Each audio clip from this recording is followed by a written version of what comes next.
और जनमानस की भावनाओं का निरंतर अपमान अवहेलना करके निरंतर असफलता पाने वाले चंद राजनीतिक दलों ने भारत के मुख्य न्यायाधीश को जो पत्र लिखा है और लोकतंत्र पर आघात करने का जो असफल प्रयास किया है, भारतीय जनता पार्टी उसकी कठोर शब्दों में निंदा करती है। वास्तविकता में इस पूरे विषय के दो पक्ष हैं, एक वैधानिक पक्ष और एक राजनीतिक पक्ष। वैधानिक दृष्टि से स्पेशल इंटेंसिव रिवीजन को भिन्न भिन्न न्यायालयों के द्वारा पूर्णतः युक्ति सम्मत और विधि सम्मत ठहराया जा चुका है और ये पूर्व में भी समय समय पर चुनाव आयोग और भारत सरकार के द्वारा होता रहा है। संवैधानिक दृष्टि से एक बार भी कोई तथ्यात्मक विषय न्यायालय के समक्ष ये रखने में असफल रहे और इससे जनता के मन में यह भी संदेह गया कि ये संदिग्ध वोटरों के दम पर राज्यों की सत्ता पर काबिज होने का जो ख्वाब था वो अब चकनाचूर होता हुआ दिख रहा है।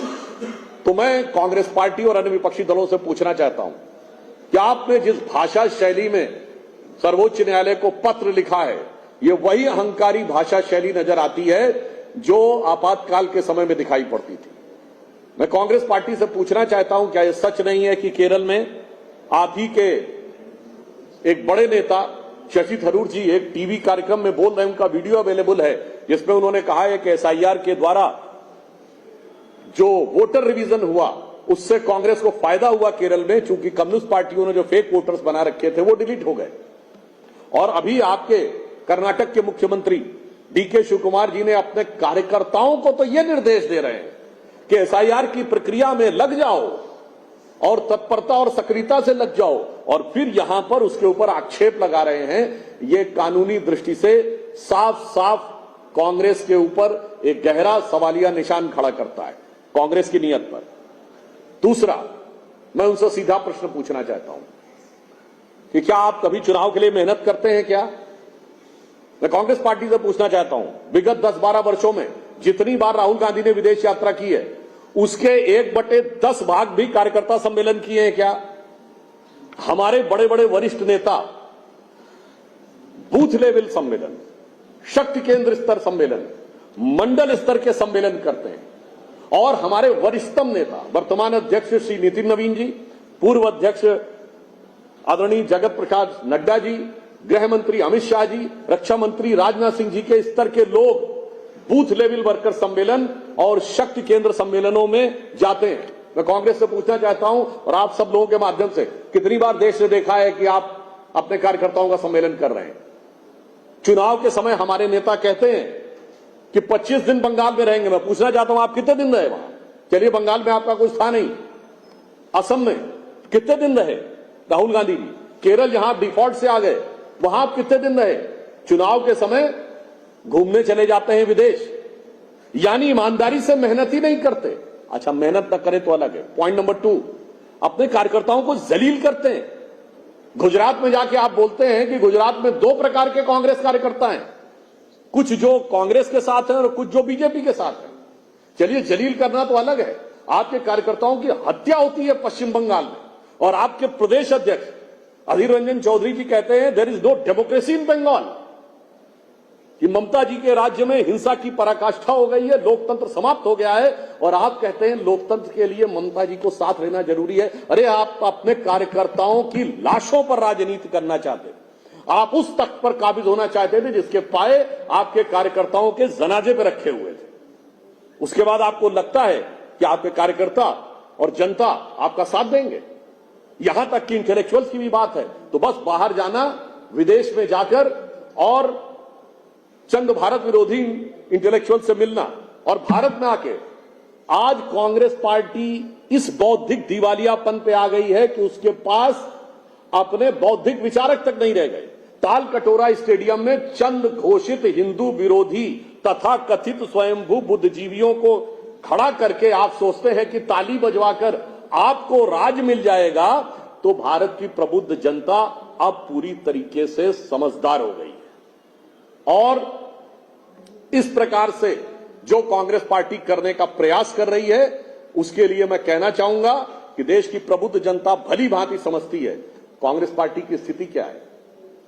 ये अपने आलस्य, अकर्मण्यता और अक्षमता के लिए लोकतंत्र को अपमानित करने में लगे। इनकी स्थिति वो है जो आप लोगों ने सुना होगा कि एक आलसी व्यक्ति पेड़ के नीचे लेट जाए, आम के पेड़ के नीचे, आम का सीजन चल रहा है, और मुंह खोल के लेटा रहे और कहे मेरे मुंह में अपने आप आम गिरना चाहिए, और जब आम ना गिरे और दूसरा व्यक्ति पेड़ पे जाकर उस आम को तोड़ लेकर देखो देखो कितनी बेईमानी हो रही है। भाई साहब, आप हाथ ऊपर उठाइए। तो इसलिए मैं कांग्रेस पार्टी से कहना चाहूंगा कि भाई उठ जाग मुसाफिर भोर भई, अब रैन कहां जो सोवत है, और जो सोवत है वो खोवत है। आप तो मस्त होके पड़े रहते हैं। आप तो उस परीक्षार्थी की तरह हैं जो परीक्षा में मेहनत करता नहीं है, परीक्षा के समय में सैर सपाटा करता है, इम्तिहान में कॉपी ढंग से भरता नहीं है और फेल होने के बाद हल्ला मचाता है।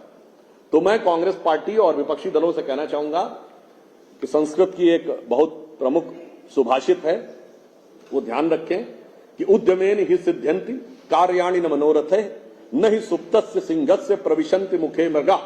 अर्थात कार्य मेहनत करने से सिद्ध होते हैं, केवल ख्वाब देखने से नहीं। सोते हुए शेर के मुंह में अपने आप आकर मृग यानी हिरन प्रवेश नहीं करते हैं। तो कांग्रेस पार्टी और इन दलों के सामने समस्या क्या है? जैसा मैंने कहा कि ये सामंती शैली में अपनी पार्टियों को चलाते हैं, खुद को शहंशाह समझते हैं, अपने कार्यकर्ताओं को कारिंदा समझते हैं जिनकी जान की भी कोई कीमत नहीं, और जनता को अपनी बंदगी समझने वाला बंदा समझते हैं। तो मैं उनसे कहना चाहूंगा कि अब वो दिन चले गए, अब जनता परफॉर्मेंस पे काम करती है। इसलिए मैं पुनः कांग्रेस को चुनौती देकर कहता हूं, वो दिखाएं उन्होंने कितने कार्यकर्ता सम्मेलन किए, कितने बूथ लेवल वर्कर सम्मेलन किए, कितना अपने कार्यकर्ताओं के साथ काम किया। और दूसरा पक्ष, कांग्रेस और विपक्षी दल सिर्फ विपक्ष में नहीं है, आज सत्ता में भी है। मैं पूछना चाहता हूं, आपका सत्ता का मॉडल क्या है बताइए? आप कर्नाटक में सत्ता में हैं, तेलंगाना में सत्ता में हैं, हिमाचल में सत्ता में हैं। जब हम विपक्ष में थे तो प्रधानमंत्री नरेंद्र मोदी जी ने गुजरात का मॉडल करके दिखाया था, वाइब्रेंट गुजरात शुरू किया था, जो उस समय तक कोई राज्य सीधे इनवाइट नहीं करता था, और आज भी वो चल रहा है। तो पूछना चाहता हूं, आपका मॉडल क्या है गवर्नेंस का? सिर्फ तुष्टीकरण की राजनीति और भ्रष्टाचार, और इसके बाद कट्टरपंथी वोटों का सहारा, अपराधियों का साथ। और फिर मैं विनम्रता और दृढ़ता से कहना चाहूंगा, आप चुनाव आयोग और लोकतंत्र पर तो आरोप लगाते हैं, मगर गांधी परिवार पिछले 30-35 सालों से उत्तर प्रदेश में अपनी अमेठी रायबरेली सीट अकेले लड़ने की हिम्मत नहीं जुटा पाया है। यदि समाजवादी पार्टी समर्थन न दे तो शायद वो अपनी सीट नहीं निकाल सकते। जो अपनी सीट नहीं निकाल सकते, अपनी खानदानी सीट नहीं निकाल सकते, मगर पार्टी को खानदानी जागीर समझना चाहते हैं, मुझे लगता है देश की जनता उनके मंतव्य को भली भांति समझती है।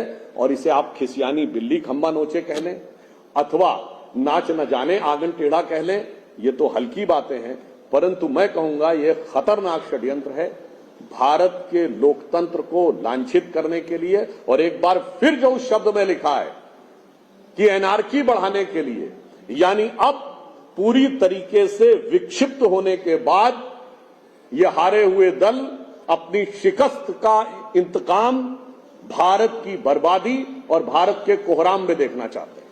Sir, the opposition parties have also demanded the immediate suspension on the ongoing voter verification system. In this letter, they have stated that ongoing voter verification system should be... I just want to ask one question. In Kerala, when the local bodies election happened, it was conducted by the State Election Commission of Kerala. Had they found any discrepancy? In any of their state-run local bodies election, when it was done by their own government, has they found any discrepancy in the voter list, which was for the Lok Sabha and Vidhan Sabha for the local bodies? So this is the problem, and again, this is a disguise rather than a deceit mask of trying to usurp